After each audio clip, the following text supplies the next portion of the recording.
ये बर्दाश्त नहीं होता, कोई तो मिल जाए, छेने से कोई तो उठा दे तो बाहर आ जाए। तुम सारे यहाँ से निकलने वाली करो, दरवाजा कौन सा तोड़ोगे?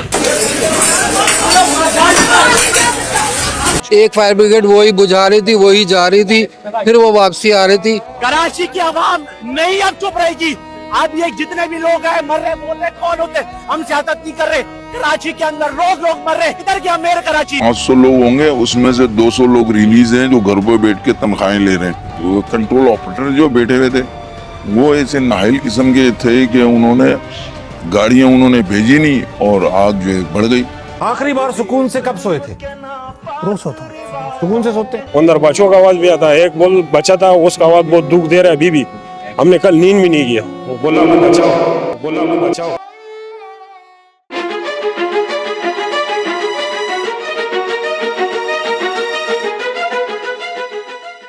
कराची ये सिर्फ सीमेंट और सरिये से बनी इमारतों का एक हजूम नहीं है। ये शहर गोश्त पोश के उन इंसानों का मजमुआ है जो थकना नहीं जानते। इस शहर की रगों में खून नहीं, मेहनत दौड़ती है। जब पूरा मुल्क सो रहा होता है, कराची की फैक्ट्रियों का धुआं आसमानों से बातें कर रहा होता है। सुबह की पहली किरण से पहले यहाँ चूल्हे जल जाते हैं ताकि पाकिस्तान का निज़ाम चलता रहे। मगर अफसोस, इतना कुछ देने वाले शहर के नसीब में सिर्फ एक ही लफ्ज़ लिख दिया गया है, मसला। लोग कहते हैं कराची बेइत्मीनान है, मगर याद रखिए कराची के लोग ना मुल्क दुश्मन है ना अलहदगी पसंद। उन्होंने कभी रियासत का परचम नहीं गिराया, कभी मुल्क तोड़ने की बात नहीं की। फिर भी ये शहर हमेशा क्यों जलता है? हम हर बार सिर्फ लाशें गिनते हैं, चंद दिन अफसोस करते हैं और फिर अगले हादसे का इंतज़ार करने लगते हैं। अभी हाल ही में कुल प्लाजा की रात ठंडी नहीं हुई थी कि सवाल फिर खड़ा हो गया, क्या ये आग सिर्फ इत्तेफाक थी? क्या इस शहर को आहिस्ता आहिस्ता जलने के लिए छोड़ दिया गया है? लोग कहते हैं कराची पाकिस्तान का इकोनॉमिक इंजन है, मगर क्या हमने कभी इस जुमले की गहराई को समझा? ये शहर पाकिस्तान की कुल जीडीपी का तकरीबन 25 से 30% अकेला पैदा करता है। एफबीआर के मुताबिक मुल्क के कुल टैक्स रेवेन्यू का 60 से 70% एक इसी शहर से जमा होता है। ये कोई मामूली इदादो शुमार नहीं है। पाकिस्तान की 90% से ज़्यादा बैनुल-अक़वामी तिजारत कराची पोर्ट और पोर्ट कासिम के रास्ते होती है। हमारी सनती पैदावार का 50% हिस्सा इसी शहर की फैक्ट्री से निकलता है। बैंक्स हो, इंश्योरेंस कंपनीज हो या स्टॉक एक्सचेंज, पाकिस्तान की मईशत का दिल यहीं धड़कता है। मगर यहाँ एक दर्दनाक तज़ाद है। जो शहर पूरे मुल्क का पेट पालता है वो खुद प्यासा है। जो पूरे मुल्क को रोशनी देता है उसकी अपनी गलियाँ अंधेरी हैं।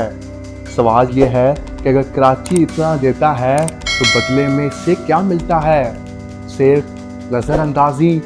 कराची की सबसे बड़ी ताकत इसकी डाइवर्सिटी है। यहाँ का रहने वाला सिर्फ कराची वाला नहीं, बल्कि वो सिंध के खेत खलियान से आया है, पंजाब की ज़रखेज़ ज़मीन से, केपी के पहाड़ों से, बलूचिस्तान के साहिलों से। यहाँ गिलगित और कश्मीर की ठंडक भी मिलती है और बंगाल की महक भी। ये है हमारा कराची।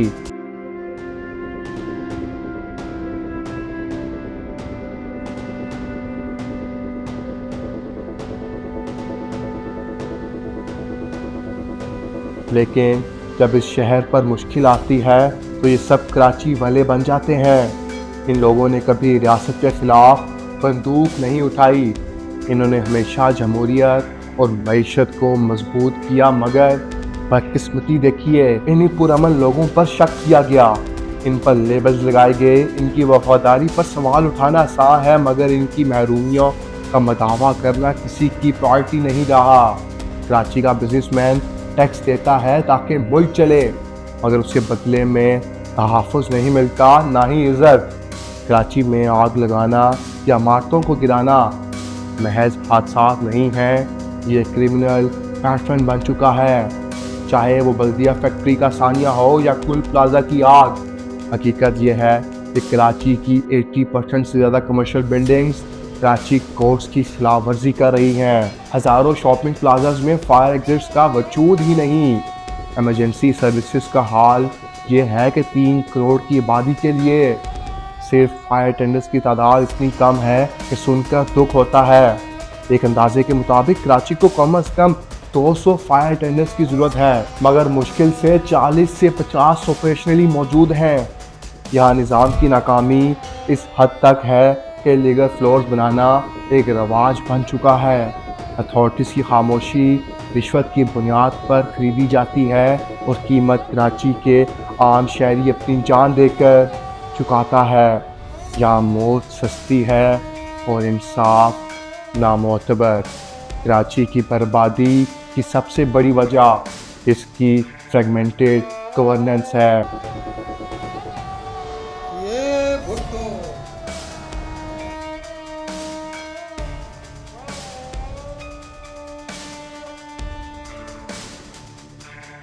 ये शहर दर्जन भर मुख्तलिफ इदारों में बटा हुआ है। KMC, KDA, cantonment, Sindh government, federal agencies, हर एक का अपना कानून है, मगर जिम्मेदारी लेने को कोई तैयार नहीं। पानी का मसला हो तो कराची को रोज़ाना 1200 मिलियन गैलन्स पानी चाहिए, मगर मिलता सिर्फ 600 से भी कम है। सीवरेज की बात करें तो शहर का 70% सीवरेज सिस्टम या तो नाकारा हो चुका है या कोलैप्स के करीब है। और अगर ट्रांसपोर्ट की बात की जाए, एक मॉडर्न शहर में मास ट्रांजिट होना चाहिए, मगर यहाँ लोग पुरानी बसों की छतों पर सफ़र करने पर मजबूर हैं। जब शहर का कोई बाख्तियार मेयर नहीं होगा तो फैसले बंद कमरों में होंगे, ज़मीन पर नहीं। कराची से पैसा निकाल कर दूसरे शहरों में मोटरवेज और फ्लाईओवर्स बनाए जाते हैं, मगर कराची की अपनी सड़कें हर बरसात में नदी नाले बन जाती हैं। क्या ये नाइंसाफ़ी नहीं तो और क्या है? मीडिया ने हमेशा कराची को क्राइम सीन के तौर पर पेश किया है। हेडलाइन बनती है कराची में बदअमनी, मगर कभी हेडलाइन ये नहीं बनी कि कराची को उसका हक क्यों नहीं मिला। हमारा फोकस सिर्फ लाशों की तादाद पर होता है। हमने कभी उन पॉलिसीज़ पर सवाल नहीं किया जो इस बदअमनी की बुनियाद है। जब आप एक शहर के नौजवानों से रोज़गार और तालीम छीन लेंगे तो वहाँ अमन कैसे रहेगा? कराची को बदनाम करना आसान है, उसे अपनाना बहुत मुश्किल।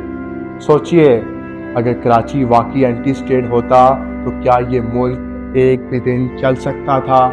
जिस दिन कराची का पहिया रुकता है, इस्लामाबाद और लाहौर के ऐवानों में सन्नाटा छा जाता है।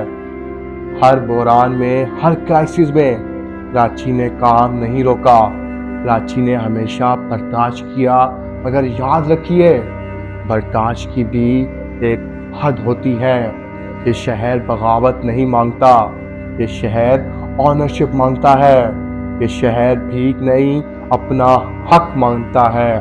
लेकिन सवाल से निज़ाम का नहीं, सवाल उनका भी है जो इस निज़ाम के रखवाले हैं। पाकिस्तान पीपल्स पार्टी पिछले 18 सालों से सिंध पर हुकूमत कर रही है, मगर कराची की सूरत हाल देखकर लगता है कि शहर को लावारिस छोड़ दिया गया है। कराची की तबाही का जिम्मेदार कौन है?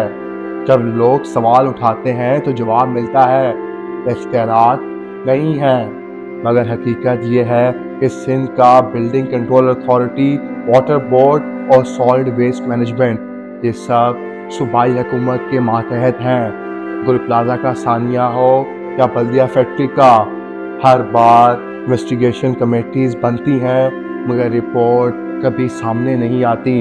ये करप्शन का एक ऐसा जाल है जहां बिल्डर्स, पुलिस और सियासी सरपरस्त मिलकर शहर की रगों से पैसा निचोड़ रहे हैं। 35 मिलियन की आबादी के लिए सिर्फ 60 फायर टेंडर्स। ये इंतजामी नाअहली नहीं, ये कराची के अवाम के साथ एक बुरा मजाक है। और फिर बारी आती है शहर के मौजूदा मेयर मुर्तज़ा वहाब की। एक तरफ वो शहर को ठीक करने के बड़े बड़े दावे करते हैं, मगर दूसरी तरफ उन पर इल्ज़ाम है कि वो महज एक सिलेक्टेड चेहरा है। आपका माल है, उनके कहने पे इस्तीफा दे दूंगा मैं। पीपल्स पार्टी वाला हूं भाई, दबा के तुम लोग भागोगे इंशाअल्लाह। अपोजिशन का कहना है कि मुर्तज़ा वहाब के पास ना तो शहर की पूरी कमान है और ना ही उन्होंने मौजूदा इख्तियारात का सही इस्तेमाल किया। जब कुल प्लाजा जलता रहा तो मेयर साहब कहाँ थे? क्रिटिक्स कहते हैं कि वो हादसे के 23 घंटे बाद मौके वारदात पर पहुंचे। यार मैं शहर में नहीं था और सच्ची बात है, मैं गलत बयानी करता नहीं हूँ जी। मैं इस्लामाबाद में था और मैं छुट्टी का दिन था चूँकि सैटरडे, तो मैं छुट्टी के लिए वहाँ मौजूद था, अपनी फैमिली के साथ था। पता चला जो पहली अवेलेबल फ्लाइट थी, फ्लाइट लेकर आ गया। जब शहर डूब रहा होता है तो मेयर और सिंध हुकूमत एक दूसरे पर जिम्मेदारी डालते हैं। यहाँ कराची का मेयर सिर्फ रिबन कटिंग और सोशल मीडिया की वीडियोस के लिए है। मुर्तज़ा वहाब कहते हैं कि क्रिटिसाइज करना आसान है, मगर कराची वालों के लिए ये 20 साल की महरूमी है जो गुस्से में बदल चुकी है। कराची की आवाम नहीं अब चुप रहेगी। अब ये जितने भी लोग हैं मर रहे बोल रहे कौन होते, हम सियासत नहीं कर रहे। कराची के अंदर रोज लोग मर रहे, इधर क्या मेयर कराची। आखिरी बार सुकून से कब सोए थे? रोज सोते, सुकून से सोते हैं।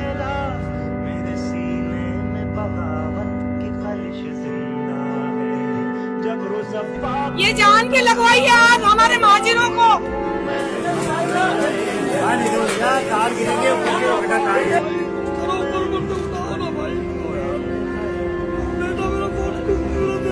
ये बर्दाश्त नहीं होता कि कोई तो मिल जाए, खेने से कोई तो अफराद तो बाहर आ जाए।